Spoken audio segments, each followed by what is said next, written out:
Hello and welcome to Book World, the show where we journey through the pages of powerful stories and the minds that create them. I'm your host, Andrea Torhee, and today we're diving into a contemporary love story that examines ambition, guilt, forgiveness, and redemption. The Contract by Udochi Nmesoma Ogbonna. Udochi is a student of history and strategic studies at the University of Lagos and already a published author of two books, Ladder of Cankerworm and The Contract.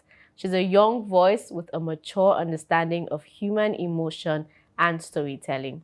Her latest work, The Contract, follows Rosetta Smith, a brilliant but emotionally guarded lawyer, and Tayo Mayika, a successful businessman entangled in a scandal. What begins as a marriage of convenience turns into an emotional roller coaster of love, guilt, and second chances.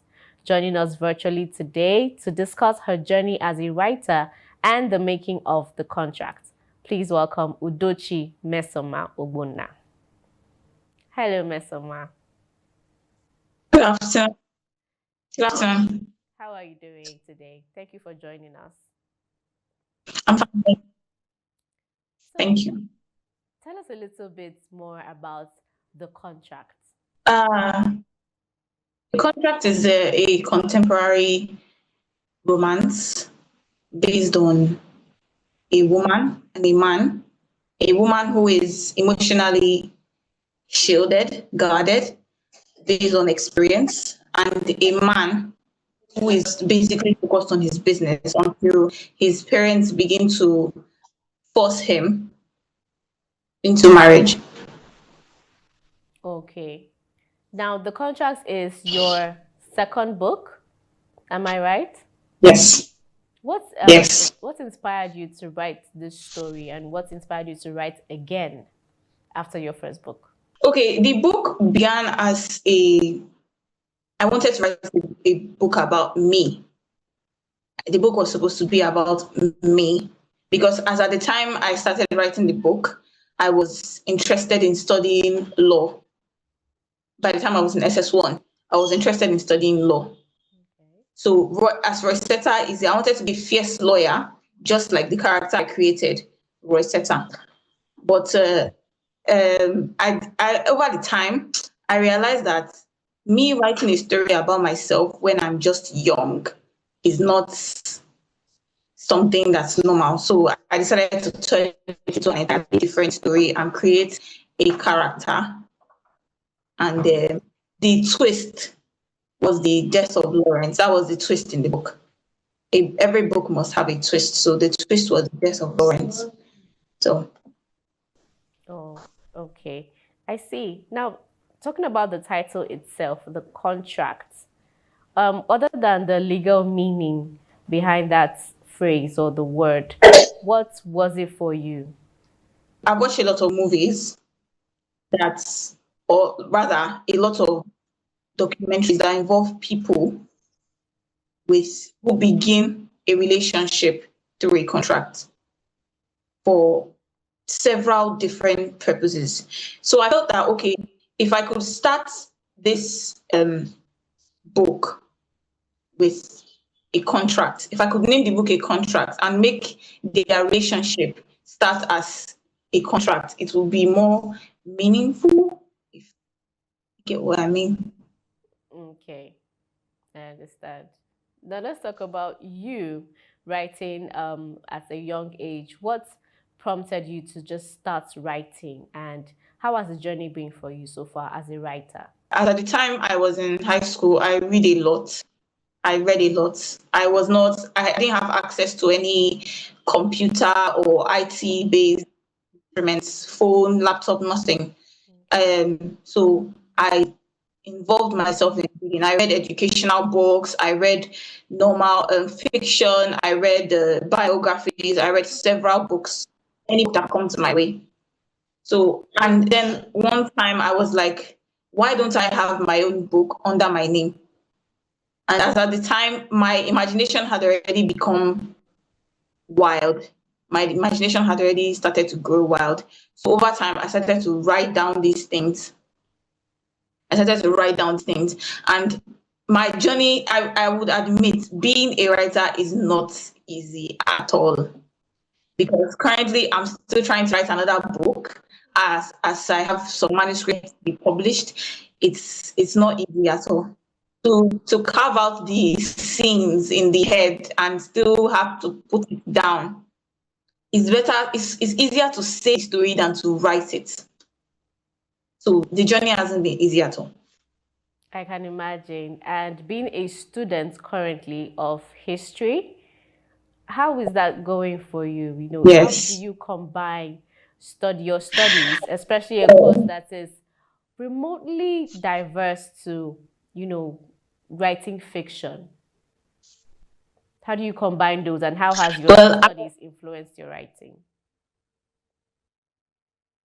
during the time I'm in school, during the period while I'm in school, I reduce the amount of time I write because the things I read for my exams are quite different from what I write. I write based on my imagination. And then what I read for my education is actually true. They are facts, they are statistics, they are reality. So during the time I am in school, I don't write as much so that I don't mix both ideas together. You find a way to balance it out. That's best. Now let's talk about, your friends in school. How do they receive your work of art, your craft? Anytime I tell someone in my class that I am an author, or anyone at all of my age, any of my friends, anybody, anytime I tell them I'm an author and they give me this reaction like they don't believe it. And then when I give them the evidence, they're like, oh my God, this is amazing. It's not easy. Well, they say so many, they appreciate me and they actually purchase my book and read it. And then I get so many, um, what word will I use now? I get so many positive comments about the quality of my writing. All right, let's talk about the book itself now. It's woven around love, the theme of love, romantic love, I see. What prompted you as a young person in school to write a story around that persona? And also, you wrote about Rosetta, who is a very strong lead. You portrayed her as intelligent, but emotionally guarded. What prompted you to approach a strong lead in your writing, a strong female lead in your writing, and also what prompted you to go around the theme of love? For what prompted me to go around the theme of love, as at the time I was in the period where I started writing the book, I have a sector of section of friends. We're about four of us.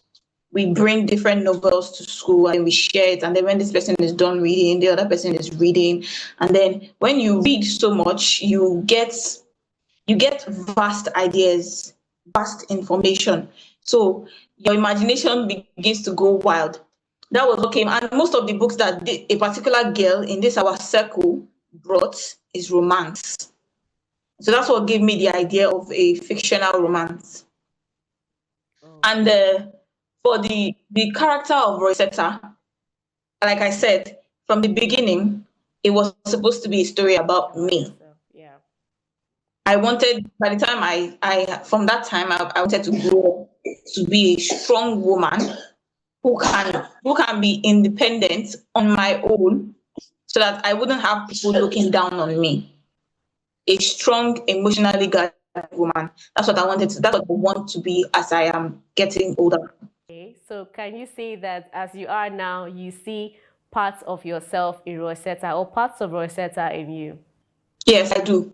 I do. I am very emotionally guided, and I do not let my emotions intersect with what I'm doing. I'm very serious about myself. So Okay. Now, the novel also explores themes around guilt, redemption, and emotional healing. Why were these themes important for you to tackle? that's where the twist came about. Yeah.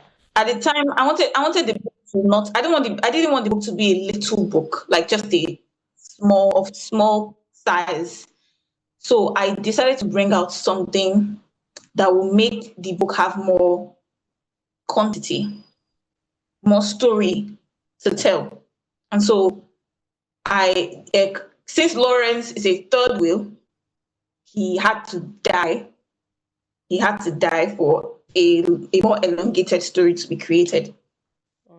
So at the time Lawrence died, it's very obviously when somebody you care about dies, it affects you emotionally, it brings you down. So that's what made Rosetta to be angry, and her anger resulted into Tayo's guilt. And over time, the story portrays the length of forgiveness. People don't just forgive at a go. It's not easy to forgive at a go. To forgive and forget at the same time. So the story portrays forgiveness, and Lawrence's death led to anger, guilt, and later forgiveness. Now let's talk about Lawrence's death for a bit. You already said you wanted to put in a twist, and that's why you included Lawrence's death. But what message were you trying for your audience to get from that tragedy? What messages were you trying to pass across with Lawrence dying? Is it about like Communication. Okay. Communication in particular. Because if Rosetta and Tayo had consulted Lawrence before the occurrence of that wedding, Lawrence wouldn't have killed himself. So communication can change a lot of things. Okay. So he did not receive a message well, and that's why he had to kill himself. Let's move on to another character, Tayo. Tayo's story reflects societal pressure, reputation, and male vulnerability. How did you balance his flaws with his humanity in the book? I think from stories that I hear around me, from stories that I hear from people around me, Tayo is the depiction of what a 21st century lady is looking for, like fantasy, depiction of fantasy that a 21st century lady is looking for. That's just Tayo's character. That's fantasy creation. That's Tayo's character. Don't you think it's a lot of male pressure there with Tayo's character? Well, most people, the people who rich people actually do get pressured a lot due to society. The rich people actually do get pressured a lot, so due to society. So I also included that societal pressure, because I think these days societal pressure is heavy on us. Is heavy on us. So and even normally, even from the traditional days, parents have always forced their children to get married. The only thing here is that Tayo was not in an arranged marriage. He chose who he wanted to marry. That's the only difference that makes this contract a contract instead of an arranged contract. Okay. I don't know, like there's a lot of Yeah, I think when we read the story, when we read the book, we would get the gist even more. Now let's talk about your creative process. What is it like for you? Do you write chapter by chapter? How does the idea unfold for you when you're writing? And how long did it take you to finish writing the contract? In some of my books, like Ladder of Kankaon is not based on chapters. Okay. It's based on location, POVs. I would rather say POVs. It's based on point of views. Ladder of Kankaon. Then the contract is based on chapters. The contract is based on chapters. So those books have different ways of starting. Okay. Then Okay. The two of them have different ways of starting. That's Okay, but I'm asking about your creative process when you were writing. Did you start from chapter one? How did your idea flow? Did you start from chapter one and then go back to the ending? Or did you start from the middle? What was that entire process like for oh you? oh no. I go smoothly. I go orderly. I prefer order. So if I'm starting from chapter one, I'm going from chapter one down to the last chapter. If I prefer orderliness, I don't. If I start from the middle, I'll be a bit confused at what I'm to write at the beginning. The story is a story, so it has to go step by step. Okay. It's a step by step procedure. And this book took me about, let me say, 5 months to write. About 5 months to put together. Okay. That's interesting.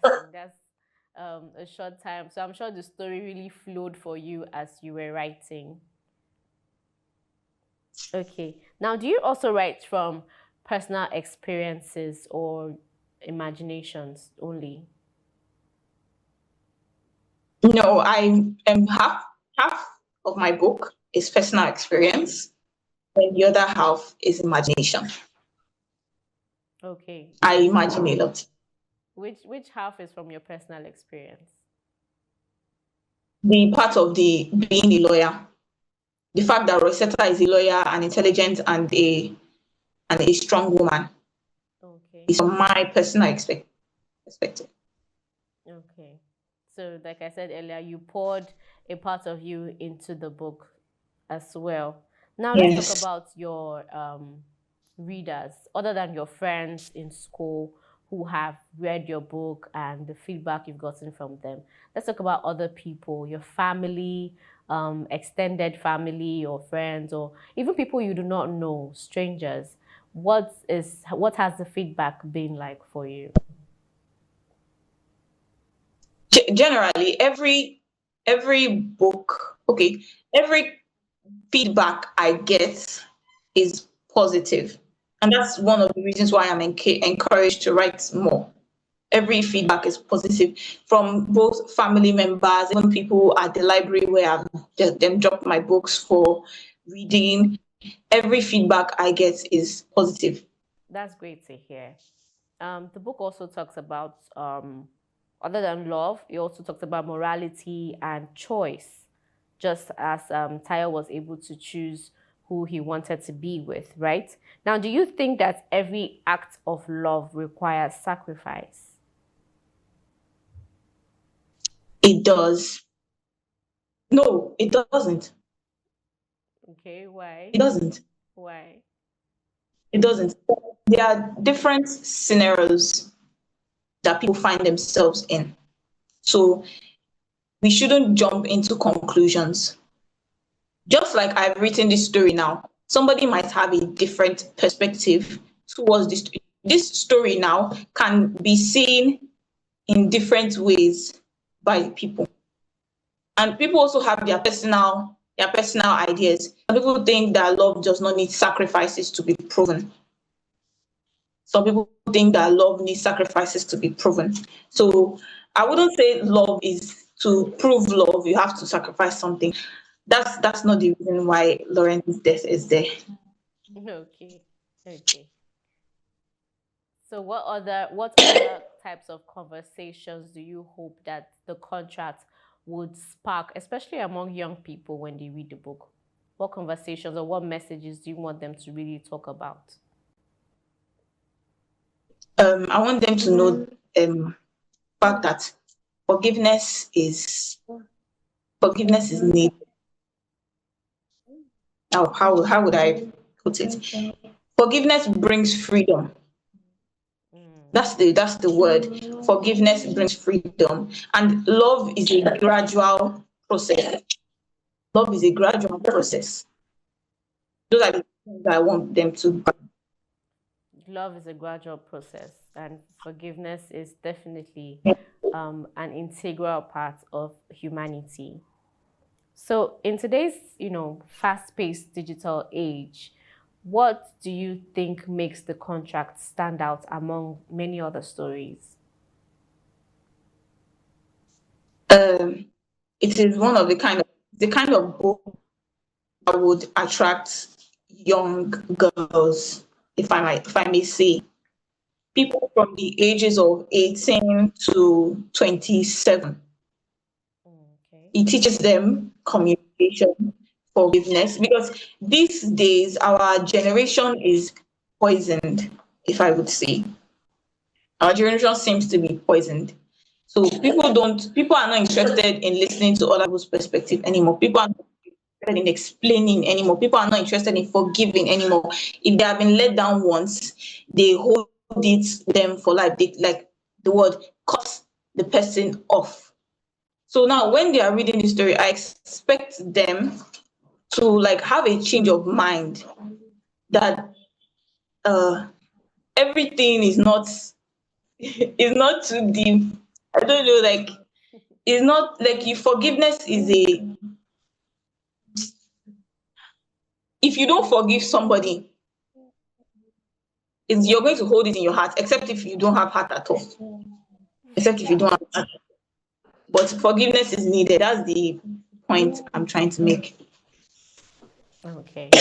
I completely understand. Forgiveness is needed. Now, what kind of stories do you hope to tell more in the future in your coming books that you're writing? What stories, what messages do you hope to put out more? I hope to put out more of contemporary fictions, and I'm very positive that majority of my books will be imaginations. I don't think there's anyone that would involve any any real life thing, because for me to write something real life, it means I have to go through the process and it's going to take a great amount of time.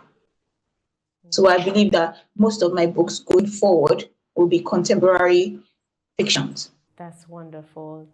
Thank you so much for joining us, Nmesoma. It's been a refreshing conversation with you. What a thoughtful way to put out the message of forgiveness. Thank you, Nmesoma. Thank you. So the contract reminds us that love can be complicated, redemption is often unexpected, and even our worst choices can lead us to growth. I hope you do read the book, The Contract.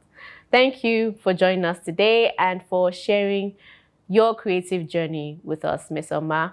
To our viewers, The Contract is available soon, or it's available now. And if you love love stories that blend emotion, realism, and redemption, this one is a must read. I am Andrea Torhee, and this is Book World, where every story has a heartbeat. See you next time.